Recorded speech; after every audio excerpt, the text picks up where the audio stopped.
Welcome to Needle Stack. I'm Robert Pomosi. And I'm AJ Nash. And today we're talking about how you might already be doing OSINT and not even realize it.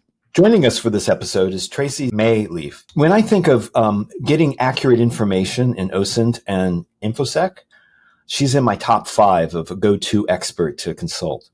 Perhaps you can take a moment and tell us a little bit more about yourself.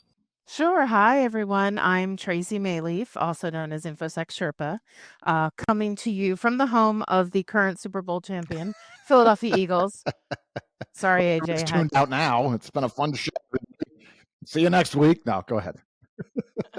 I started my InfoSec career as a recovering law firm librarian about 8 years ago or so. I just somehow knew that the librarian skill set would be very useful in information security.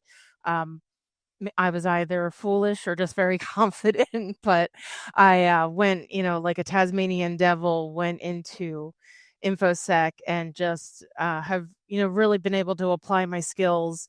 And I didn't even know that it was called OSINT. All that research I knew how to do that I had been doing for the law firm. I didn't know how to cool name. We never had a cool name for it.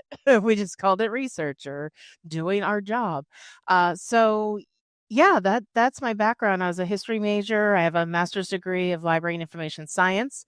So I am living proof that you do not have to have a tech degree to be in this field. And in fact, I actually think it's an advantage because I definitely think differently, with a liberal arts education.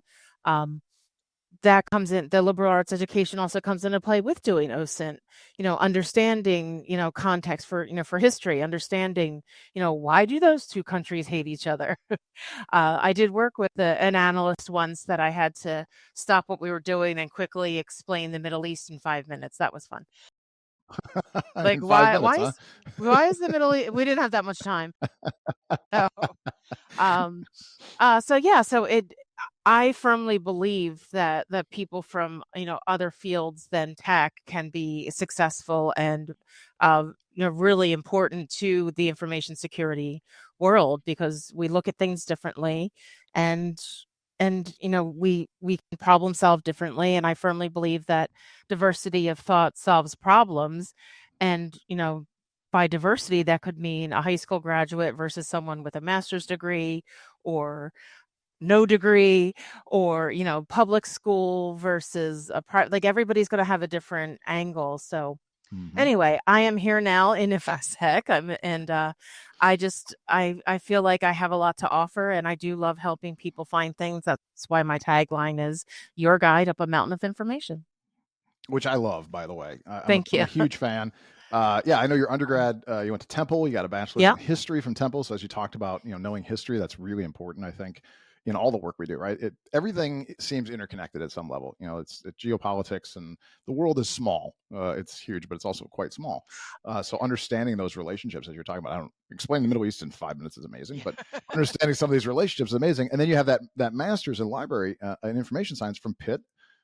So picking up all the Pennsylvania schools along the way, apparently. Oh, and I have an associate's degree from Penn State. So I am the poster child for state higher education, and I'm proud of that. They're good schools. I learned a lot at Temple. I had some amazing professors.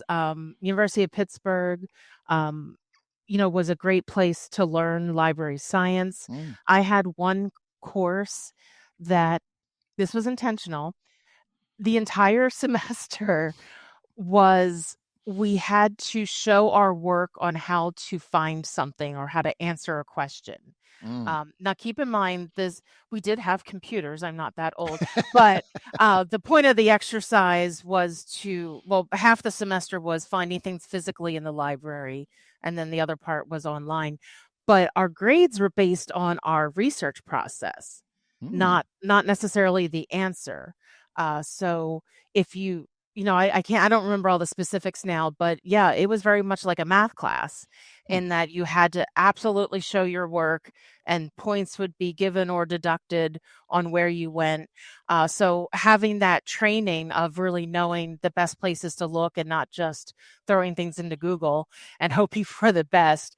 We used to joke when I was a librarian that all the dead bodies are buried on the second page of Google results because nobody ever bothers to go past it. So yeah, I really feel like I've had a great foundation of education to prepare me for information security. Yeah, and I mean, you made some great points, right? I've talked before about diversity too. I know, so is Robert. And diversity of thought, right? As you said, diversity is more than just the brand that people talk about these days. It's all the things, right? It's your socioeconomic background, it's your educational background, it's just your point of view, right? It's all of us have a different point of view, and avoiding groupthink gives you better answers as a team to what is going on, allows you to see things that you might not otherwise see. So, listen, let's talk about that journey. Let's go back a little bit and talk about your journey into InfoSec, right? So you have this master's in library and information sciences. You have this bachelor's from Temple in history. I apologize. Penn State, what was the degree in from Penn State? It was an associate's in liberal arts. Okay, and a liberal arts degree too. So you got all these things, right? But how does that, I mean, you were a librarian. How does that transition to going from being a librarian to getting into InfoSec, to getting into this, the industry that we call InfoSec? It's research, obviously. But how do you make that move? So let me take you back to the fall of 2014. I spent a lot of time crying on my commute. I would be on the train in and out of Center City, Philadelphia, because I didn't like my job. And this was also a time when a lot of law firms were closing or merging or having layoffs. And I started to get concerned that I was going to be one of, a bunch of law firm librarians in the Philadelphia area trying to find work, and started to think about like, well, what can I do? So I happened to read this article on the train. It was an Entrepreneur magazine, and the title was "How to Future-Proof Your Career in 2015." They maybe write this article every year and change the years, but I read it, and one of the tips it gave was if you're trying to find something else to get into to future-proof yourself, one of the tips was go back to all your past jobs or classes or volunteer, whatever experiences you've had, and figure out if there's a common thread. Is there a similar idea that runs through all of them? And I did that, sitting thinking, and I realized for me it was tech. I do regret not getting into a technical role sooner. But I was actually speaking to some high school girls the other day, and I had to explain to them, like, you need to understand for the time, talking about early 90s, I was often the only female in the computer lab.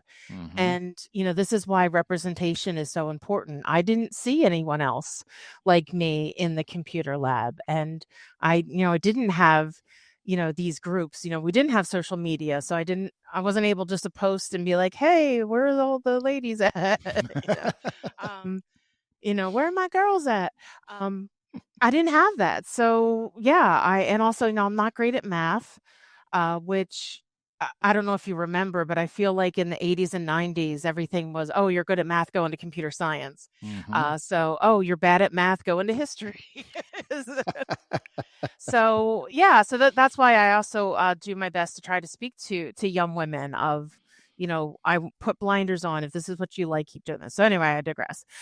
So when I realized it was tech, I thought, okay, I'm going to make 2015 the year of my career. That's what I had declared to myself. And what that meant was January 2015, I applied. Well, sorry, January 1st, New Year's Day, I sat in front of the TV with my laptop and watched football and the Mummers Parade. If you know anything about Philadelphia, it's our big New Year's Day parade. So I watched football and the Mummers Parade, and I redid my resume, and I applied for a couple different library jobs because I wanted to make sure I had library science out of my system as far as, a librarian job goes. I didn't want to embark on this and then be like, oh, I've made a terrible mistake. I missed the Dewey Decimal System. Yeah. Oh, yeah. Sorry. Library of Congress. But yeah. So I went on 3 different interviews in the month of January, and I was like, yeah, I'm good. I'm good to move on. So that's when I then turned my focus to the tech world and just broadly tech. And I started to go to meetups in Philly. I started to go to workshops, and quickly realized I didn't like tech people. Yeah. I went to a Ruby on Rails class and I walked out after 20 minutes. I was like, I do not want this in my life. I don't want this. So, um, a friend of my husband and mine, who was already doing cybersecurity and has been in tech for a long time, he was watching me spin my wheels and letting me figure it out. So finally he swooped in and was like, let me talk to you about backend stuff. He's like, I think you would be good at information security. And, so he kind of opened this world to me. And this is also why it's very important to have allies, specifically, this friend was a, straight white male in tech. So he was able to kind of open the door for me. So I stress that it's all, you always need to send the ladder down to bring more people up. So, he would go with me to these events, and fast forward to August of that year, he was at Black Hat, and the group Women's Society of Cyber Jitsu had a table set up, and he started talking to them. And all of a sudden, I'm in my office back in Philly getting these texts from Las Vegas from him going, you need to talk to this group. Like, I told them all about you. They have a workshop coming up.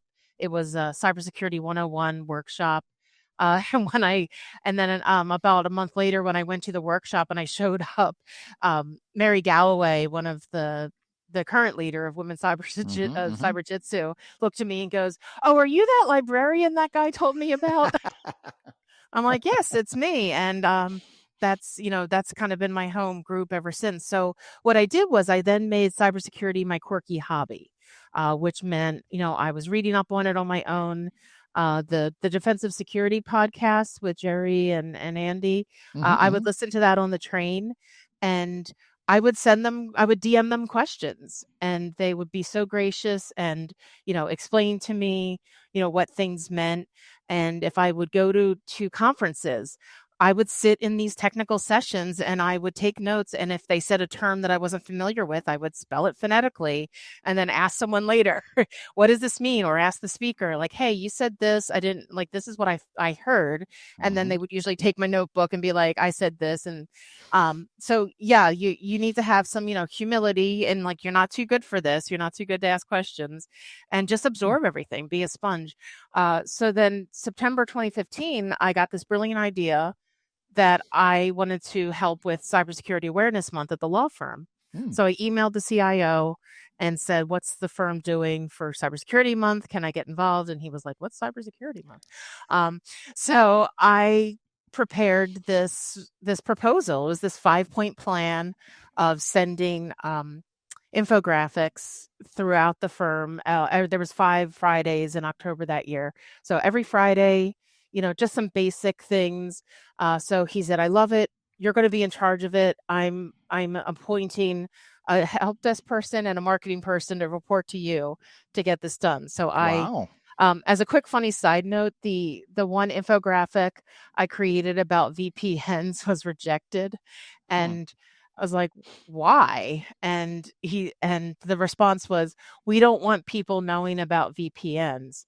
I'm like, do you want them to just use some random internet? And I started to really kind of press on it. And finally I was like, you know what? You won the war. You got to do this, like let this battle slide. So I let the VPN slide. I'm like, no, I got to do this whole project. So it was great. I would have, the perils of free Wi-Fi, or without mentioning VPNs, so phishing, don't be a good catch, and things like that. And then November 1st rolled around and I was all excited. I was like, what else can I do? And I get it, but he said, okay, well, you can do that again next year. And I was like, yeah, I've kind of already tasted the blood of cybersecurity and I want more. So that's when I started to create my exit strategy, which was creating my own LLC. I knew that I couldn't just make a lateral jump into InfoSec. I knew that I needed to study. So my husband and I came up with this idea of, let's create Sherpa Intelligence LLC. I would use my library skills and my research skills to do freelance projects. And I did that. And I did my best to be security adjacent. I would go after InfoSec companies to say, do you need your social media done? Do you need blog posts written? Things like that. So that took 1.5 years from when I resigned as a librarian until I got hired in my first InfoSec role, which was a SOC job. at a global company. I went to every conference that I could. I did as much writing and freelance work, studied, just did everything to kind of prepare myself and networked. And then, eventually it came into place. In 2017, I started as a SOC analyst and just kind of been still figuring things out ever since.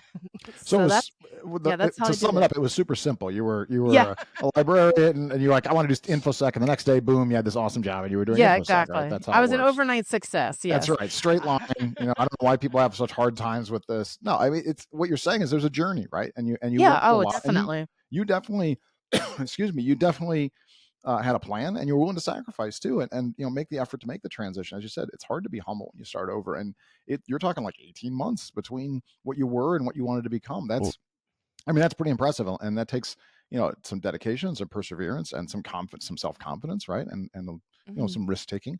But you're impressive, so it certainly worked out. Thank you. Yeah, and I mean, it was a big discussion because it was affecting our income, our household income. What can we live off of and for how long? So that's why I wanted to do all those freelance work to try to bring in some money. And what I tell people too is you can put some time markers into place. Some can be moved and some need to be in stone. So for me, the one in stone was, keep in mind, this was 2017. So remote jobs for entry-level folks were pretty much non-existent at that time. And I was finding it very difficult to find something within a reasonable commuting distance where I lived. So what I did was I put a flag in cement of December 31st, 2017. And my husband and I were on board. And the deal was, if I could not find substantial InfoSec employment by December 31st, 2017, we would look to move. Because to an area where we knew there would be more opportunity, and I came within 6 months of that, but you have to do that because otherwise it was just going to languish and keep going. So I knew that I had to make some hard decisions and be like, all right, if this doesn't happen by the end of the year, we need to pack up and go somewhere where it can happen. And I do, thank and credit my husband for being supportive, because he had his own career. He went through the process at work to see if he could work from somewhere else, which he could. But it was teamwork. So yeah, it's important if you have a partner, it's important that they're supportive, because he could have easily been like, what are you doing? You have a nice life as a librarian. So at some point you ended up in the New York Times. Yes. And having been a reporter, still to some degree, I know that reporters face a lot of risks. And yes. It seems like, first of all, it was like, what were you doing at the Gray Lady? And what types of stories came out of that? Oh, I really enjoyed my time there. And how I wound up there was that, as much as I liked working in a SOC for a global company, they wound up having a big, regime change or something like that. And we were laid off, so didn't really have a choice. I had to go elsewhere. I happened to go, this is the importance of networking. I happened to go to a hacker meetup in Central Jersey at a diner.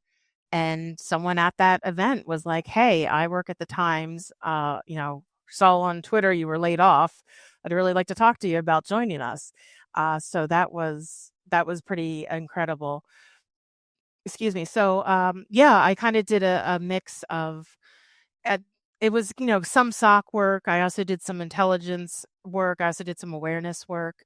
And it was really exciting, to be in the building. As my former boss said to me once, even if you have a terrible day, and, things are really bad, he's like, you open up, those elevators open up, and it's like, oh, it's like I work at the New York Times. so, and quick side note, they had an excellent employee cafeteria, by the way. It was really good. They had really good pancakes and like things. And then like for Lunar New Year, they would have like special food and cupcakes and stuff. And I was like, this is the best cafeteria ever. But anywho, it was a variety of things, of not only like checking, the SIM and logs, like, why is there a login from Uzbekistan? Is that somebody on assignment, or is that, is that someone else? So there was a lot of that. There's a lot of traveling journalists. So I can give an example of some of the OSINT I used in that job. So I started there 6 months before the pandemic hit. So I actually was able to get a remote job. So I was already remote. And then when the pandemic hit, I believe there was some concern about some of their executives online and things like that. So one of my jobs was to go through and just basically gather up what all could you learn about the executives from their social media. And it went anywhere from like, okay, their account is wide open and they have their kids posted. One person had the street sign like right in front of their house posted so you could see the intersection they lived at. It's like, yeah, that's probably not a good good thing to put out there. And also, if you remember the time politically too, I don't know for sure if there were any like specific threats, but I think there was just concern, about folks. So anywho, the one OSINT incident that I was really excited about, I'm proud of, is this one executive posted a photo and just said, "This is where I'm hiding out during the pandemic."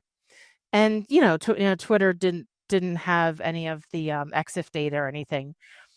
But my point, because I said, well, like, yeah, maybe you shouldn't post this photo, and I kind of got some resistance. So it took me about 20 minutes, and only because I was a little rusty. And I didn't even use, a photo, an image, inverse image finder. I just looked at the picture and used words to describe what was in it, and using the right keywords, I was able to find where they were down to the town. I was like, oh, this photo you posted is of this church on this lake, and I was like, okay, somebody who's not rusty would have gotten this a lot quicker. Like the fact I'm like, but it still only took me like 15, maybe 20 minutes to find out where you are. So and again, social media is notorious for that, right? People just say, "Hey, OSINTers, go to work," right? And 6 minutes later, it's crowdsourced, and people know everything about you and your location or whatever. It's hard for executives sometimes to understand, or for anybody for that matter to understand, just how easy it is, in a lot of cases, to find people. It does not take a lot to find somebody, and I think people lose track of that and think, well, I'm in the middle of nowhere, and this is a nondescript background. And that was exactly their reasoning. I was like, yeah, but you can find it. So I did that, and it was great. Yeah, I'm actually still in touch with some of the journalists that I used to do things for. They would, if they would get a tip, they would send, like say if somebody sent them a tip that was a PDF. So submit the PDF, look at it, clean it. Is there anything in there? Would see photos and things that they'd ask us to look at to see if they were clean, and a lot of very interesting things. A lot of things that never came out in the news. So I don't know if it was false or whatever. But I thought it was great. One of my favorite thing to do at the Times was to be on the editor's call in the morning. This isn't any like proprietary secret or anything. They, they have a call. Like everybody does. Yeah. And the strategy to have somebody from the security team on the call was like, hey, is there going to be, any backlash? For example, we got a call from one of the music critics who said, yeah, my negative review of this latest Taylor Swift album is about to be posted, and I'm concerned about the Swifties. So, and this was a common call we would get, like, I'm about to post X and I'm concerned about this. But this guy only gave us 5 minutes notice. And I'm like, well, I can't do too much in 5 minutes. And yeah, sure enough, the backlash was swift and oh, no pun intended, and furious. I just realized as I was saying that. And yeah, I mean, there's not much we could do, but with some advanced time, there are some things you could do. So things like that. And I just really enjoyed to hear what was coming down the pike. I think my favorite story is the one morning there was a lot of concern about network connections from a certain part of the world. And everybody's kind of freaking out. And I don't know. know why I did this, but I remember going and I just put in nytimes.com in my browser at work. And the front page story was that the vice president at the time was in this part of the world. So I'm in Slack going, hey guys, like those are our people there. That's and like, it's not nefarious. It's yeah. Like, so, just to do due diligence, so basically the system was like, all right, then smarty pants, then then you look into all those connections. And I did. And it was still, prudent to go through and check all the connections, but it became less of a fire. It was more of just like a smolder. And then finally I was like, okay, no, these all check out. But that's just a really kind of funny incident, I think, of OSINT, of like, hey, it's like the OSINT's coming from inside the house. Right. Yeah, it's just the Times folks in the White House press corps. But it's a good point that, knowing that, being able to look back and have that context. So because without knowing what the headline was, it was like, oh my God, this is a huge problem. And then it's like, okay, got it. Normalizes. Yeah, and we get a lot of that. It's a fire and then it's not. But you talked about like this executive that was posting stuff on social, where they're going to be, et cetera. And it reminds me, like you're active on social media, like you're very prominent in social media. So a lot of things have changed in social media over the last few years. I think it goes without saying. I think people know, right? The ownership has changed in some cases. The motivations and a lot of things have changed. Let's just go with that. So what do you see today? Like, where is the InfoSec community today? There was a point when I think it was pretty easy to find people and connect with people and get together, and now it seems to be fracturing more. But what are you seeing in terms of social media and where the InfoSec community is meeting now? Yeah, it's a great question. It's really a shame. InfoSec Twitter used to be such a phenomenal resource. I once used it to get heads up about something that happened. I had an hour advance notice to work on something before it hit, because I could see the conversations trickling in from the InfoSec community. So yeah, people are on Mastodon, people are on Blue Sky. It also impacts a lot of the diverse groups within InfoSec. Yes. Black InfoSec Twitter, Latin, Hispanic InfoSec Twitter. That used to be a sub community, and that, again, like I was talking before about representation. If somebody's new trying to get into InfoSec and they go to Twitter, they're not really going to see the same community anymore. What I am noticing, it seems like there's a rise in private chat groups of InfoSec folks. That seems to be, because I'm in a couple myself, and it's the kind of thing of either you create it yourself or you get invited in and you have your own little sharing groups. And that's not, it's not great because some of the groups are like, okay, no, this is just for us, and that's fine. But yeah, it's really, the InfoSec community is really taking a hit with this decentralization. And it's sad. And I also think that it becomes problematic with disinformation and misinformation, because everyone's scattered. If something wrong was posted on Twitter, the smackdown that people would get. And I mean, I've had the smackdown done before. I once posted something that where I worked once had these little business card looking things that we were encouraged to put on people's laptops if they left them open and unlocked in the office. And I remember posting something positive about that, because at the time I thought that was a neat way to remind people. Someone called me an emotional terrorist. Oh my God. That seems like a bit of an escalation. Yeah, I was like, really? I'm not sure I'd go that far.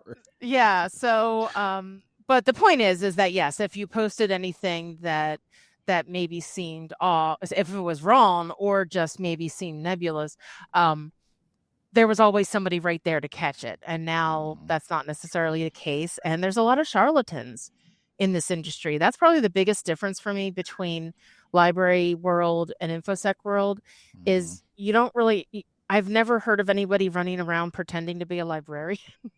Whereas I've met a ton of people. I mean, maybe cosplay as a librarian or something, but but there's so many people in InfoSec who are just scammers. Yes. Or or whatever. And that's really weird for me to comprehend. I'm like, I don't get it. So anywho, yeah, the disinformation is bad. But if is it good to mention now my the site that I just found that I'm excited to try out? Absolutely. So I found out about this literally just like late last night, so I haven't had a chance to kick the tires. But there's this app that I think it was released in the fall, so maybe a few months ago. It's called Ground News, GROUND. Mm-hmm. And it appears to be a resource where they vet the articles. They'll slap a label on it of identifying bias and slant and things like that. Now, I always have some, a level of concern about that. It's like, well, what are they judging? What are they using? Yep. So I haven't had a full chance to look at this app just yet, and I do plan to write a blog post about it. But what it does give you their methodology. It did lay it out very clearly, what they used and what context they're using and framing things. So I find that to be really helpful. It appears the app is Canadian in origin. So I also feel like having something from outside the US is going to be a little bit more objective, especially right now, I guess, maybe. I don't know. I mean, put it this way. When I was a librarian and I used to, give talks even as a librarian, or when I was beginning my InfoSec career, I used to be able to tell people that a .gov was the gold standard. Yeah. I can't do that anymore. I can't. And that pains me because that was a big part of trying to get people directed to correct and good information. And unfortunately, that doesn't really exist anymore. And you could argue for any country, I spent a lot of time talking about misdis and malinformation. And, for a lot of 2 years, I've been saying that we're on this steady path towards a post-truth world, which I might argue we're at now. And it is things like that, losing the ability to have faith in, what is a trusted source, right? And who's vetting it and where it lands. It used to be, like you said, .gov was trusted. It used to be the intelligence community where I come from was trusted. Listen, people didn't trust the intelligence community. They thought everybody got spied on, et cetera. But the content that came out, people believed. And now we're becoming this very fractured, stovepiped, just as you said, you're seeing all these smaller groups because people are running away from social media. Everybody seems to be doing that. Everybody's finding their own conclave to live in and their own little bubble and what they think is truth. And so you have all these different versions of truth, which isn't really how things go. And it becomes very hard, and it's very hard to explain to somebody. This isn't my bias. I'm not trying to convince you to believe my point of view. I'm saying there's neutrality here we should all be looking for, or closer to it at least. And people get so entrenched in these positions, and it's very disheartening, and so I've seen that in social media. I'm one of those people who does spend a lot of time correcting people and correcting misinformation, not people, but the information. I'm super popular on Twitter, believe me. And I don't burn all my time and energy, but it's certainly an awful lot of it. And I oftentimes remember this is a big waste of time. It's pulling grains of sand off the beach, but yeah, it's a fight. Go ahead, Robert. So with the demise of InfoSec Twitter, I'm just going to go ahead and say that. Is there a diaspora? Are you seeing people going to Mastodon, to Blue Sky, to some other area? You mentioned the private chat groups, but I'm not in a lot of those. So where might I find some of my InfoSec heroes? Well, I don't know that we should call them heroes. A good point.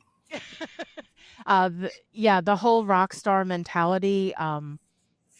We're fallible. And some people who are big names in InfoSec have some questionable activities and leanings. So sorry, I'm just for the listeners, I want to say, nobody should be put on a pedestal. It's a don't. But anyway, how do you find people? So you can still use the traditional social media outlets. I've in my opinion, I could be wrong, but I feel like Mastodon has drawn more of the technical crowd, whereas Blue Sky has drawn more, as far as InfoSec goes, has drawn more of the not, or I don't want to say non-technical, but less technical. I don't know if you've noticed that as well, but I feel like Mastodon is still pretty technical and Blue Sky's not. LinkedIn, even though a lot of people hate it, that's where you're going to find more of those public-facing InfoSec folks, is because that's probably where they get a lot of traction and maybe even business if they're in business for themselves. So LinkedIn would probably be a good way to get some of those out, people who are out there speaking and publishing and stuff like that. Mastodon, if you're interested more in technical stuff. Blue Sky, for others, but use the hashtags of what you're interested in. Right. Obviously InfoSec, but if you're into, reverse engineering or things like that, use those tags to find people and just put the question out there with the tags. Someone will find you. I haven't seen any. Actually, I do use Threads, but that's more like for personal. I really don't see any InfoSec on Threads, which actually I'm fine with, because then I get to post stuff over there. And then, the private chat groups are hard. So this is why you really need to rely on networking. You need to go to events now that we're having events, in person. Volunteer for events. I posted the other day that one of the B-sides was looking for volunteers. I volunteered at B-sides Charm when I was first starting out. Met a ton of people I'm still friends with to this day. And volunteering at events can really connect you with people. And I know some of the more technical types may not be as comfortable or adept at social networking and things like that, but this is your career. This is your livelihood. I get it. Sometimes I don't feel like talking to people, but there's ways that you can approach it. One of the suggestions I give is, have a wing person. I give the example of, if you're familiar with the show How I Met Your Mother, what would Barney always do? He would say, "Have you met Ted?" And I would give that example of, have a Barney with you, someone who I don't like to use the word extroverted, and that's a rant for another time, but someone who maybe is more connected or outgoing to help introduce you. Or the other example I give is from Animal House. When the guy goes around and just says his name, Rush Chairman, damn glad to meet you. Or you adopt that. I've done that so many times. Just like, hey, I'm Tracy Maleeff. Stickers, hand out business cards, that kind of thing. Yeah. Yeah, and just do that. So there's a variety of ways you can do that. So I unfortunately don't have like a single answer for your question, because it's scattered. It's scattered to the wind. But that's why you need to be a little bit more self-reliant and, connect with people. Go to LinkedIn. If you do see someone prominent on LinkedIn you'd like to talk to, ask for 15 minutes of their time. Be very specific with your asks. I've had too many people, want help from me. And this is a true story. I got on a call with a young woman, and she had that vocal fry. And that's why I'm going to do that right now. She goes, "So how do you do it?" I'm like, do what? She goes, "Security. How do you do security?" And I was like, "Yeah, this call's over." Like, no, like, when people ask me for help often and guidance, I usually give them stuff to read and then ask them to come back to me afterwards. And some don't, and I'll say to them, like, if your questions are answered in this stuff that I'm giving you to read, great. If you still have questions, I'm fine. But you need to do some of your research. Like, you can't just sit here and be spoon-fed. And I do, once in a blue moon, I'll get backlash about it. And my reasoning is, so much of InfoSec is research, whether it's OSINT or logs or social engineering or whatever. Research is needed. If you can't handle doing simple research to learn more about the field you want to get into, then maybe this isn't the field for you. So yeah, that I'm not.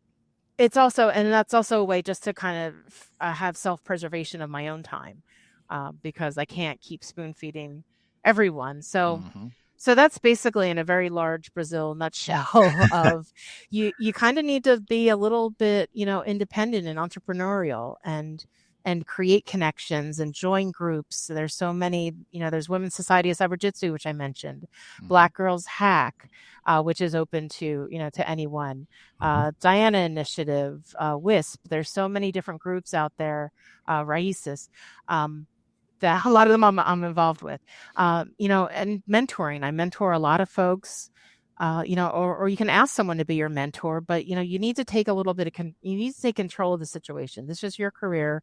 You're the driver. you're not in the back seat, you're the driver. And, it might be a manual shift car. So you know what? Find it till you grind it. Just, even if you're like, I don't know what I'm doing. No, neither does anybody else.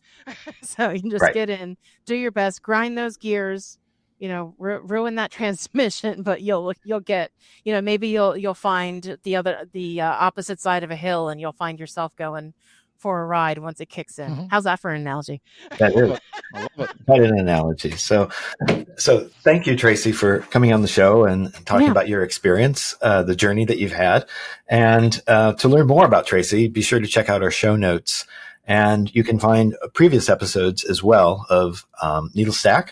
You can go to authenticate.com/NeedleStack to learn more. And that's authenticate with an 8 at the end, .com/NeedleStack.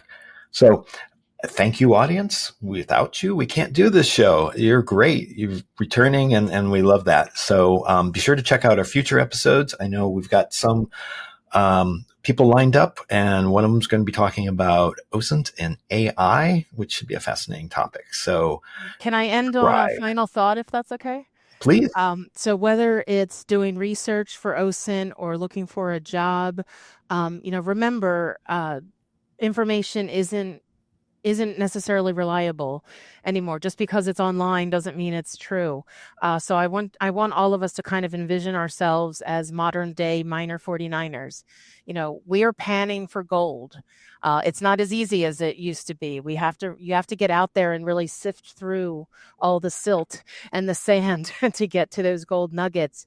And you have to be mindful of fool's gold. So this is a really good analogy to how to approach your research, how to approach your job search. We all need to apply some better filters in order to get the correct and right information that we need. So just wanted to put that out there. Put your miner hat on, and get your sifter and get to work. Great, thank you. And be sure to follow us on Blue Sky and Mastodon and other social media networks. For NeedleStack, I'm Robert Famosi. And I'm AJ Nash. We'll see you next time.